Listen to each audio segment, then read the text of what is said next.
તો નમસ્કાર મિત્રો જયપાલસિંહે મોટી વાત કરી છે. જયપાલસિંહ એવું કહી રહ્યા છે કે ડાયરાના કલાકારો છે તે ડાયરો બંધ કરવાની વાત કરી રહ્યા છે, પણ એ વ્યક્તિઓ એવું નથી કહેતા કે આ જે દિવસે ને દિવસે શાળાઓ બંધ થઈ રહી છે, પછી દિવસે ને દિવસે અમુક લોકો પર અત્યાચાર કરવામાં આવે છે, તેમાં કેમ આ લોકો અવાજ નથી ઉઠાવતા. અત્યારે તેમના કલાકાર ઉપર વાત આવી ત્યારે બધા જ લોકો એક થઈ ગયા છે. તો હું ભાઈને વિડીયો બતાવું તમને. એના પહેલા જો તમે આપણી ચેનલમાં નવા આવ્યા હો તો ચેનલને સબસ્ક્રાઇબ કરી દેજો અને વિડીયોને લાઇક કરી દેજો. તો મિત્રો ત્યાં વિડીયો જોઈ લો, પછી આપણે તેના વિશે વાતચીત કરીએ.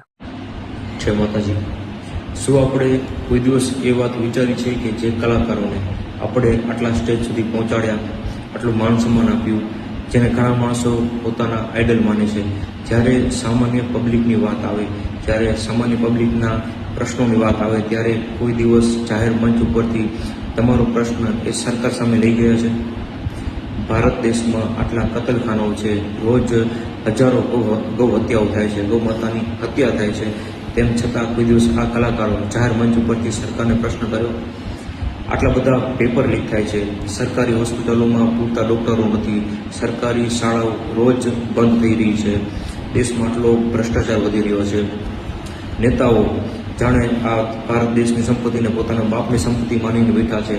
તો મિત્રો તમે વિડીયો તો જોઈ લીધો છે. તેમાં ભાઈ એવું કહી રહ્યા છે કે આ જે સરકાર ચલાવનાર આ નેતાઓ સરકારની સંપત્તિ એટલે કે આપણા દેશની સંપત્તિને પોતાના બાપની સંપત્તિ સમજીને બેઠા છે. પછી દિવસે ને દિવસે શાળાઓ બંધ થઈ રહી છે, દિવસે ને દિવસે હોસ્પિટલો બંધ થઈ રહ્યા છે, પછી ખેડૂતોના જે ખેતરની અંદર આ લોકો જબરજસ્તી તાંભલાઓ નાખી રહ્યા છે, જે પૂછ્યા વગર આ લોકો અંદર બેસી જાય છે અને ખેડૂતોને જ પોતાના ખેતરમાંથી બહાર કાઢી નાખે છે. એવા લોકોને આ લોકો સપોર્ટ કરે છે અને જ્યારે ખેડૂતોને સપોર્ટ કરવાની વાત આવે ત્યારે આ લોકો પોતાના ઘરમાંથી પણ બહાર નથી નીકળતા કે એક પણ વિડીયો સોશિયલ મીડિયાની અંદર અપલોડ નથી કરતા કે અમે ખેડૂતોના સપોર્ટમાં છીએ અને ખેડૂતો જે પણ કરશે એમાં અમે ખેડૂતોનો સાથ સહકાર આપીશું. પણ આ લોકો જ્યારે કોઈ પણ કલાકાર દલાલી કરતો હોય ત્યારે એ કલાકારની સાથે ઉભા રહે છે અને એ કલાકારને સપોર્ટમાં કરે છે. તો મિત્રો જયપાલસિંહ જે પણ કહ્યું એના વિશે તમારું શું કહેવું છે એ તમે જરૂરથી કોમેન્ટ બોક્સમાં લખી દેજો. અને જો તમે આપણી ચેનલમાં નવા આવ્યા હો તો ચેનલને સબસ્ક્રાઇબ કરી દેજો અને વિડીયોને લાઇક કરી દેજો. અને મિત્રો આ બધા કલાકારો વિશે અને ખેડૂત ભાઈઓ વિશે તમારું શું કહેવું છે એ તમે તમારા બે બોલ જરૂરથી કોમેન્ટ બોક્સમાં લખી દેજો. અને જો તમે આપણી ચેનલમાં નવા આવ્યા હો તો ચેનલને પણ સબસ્ક્રાઇબ કરતા જજો.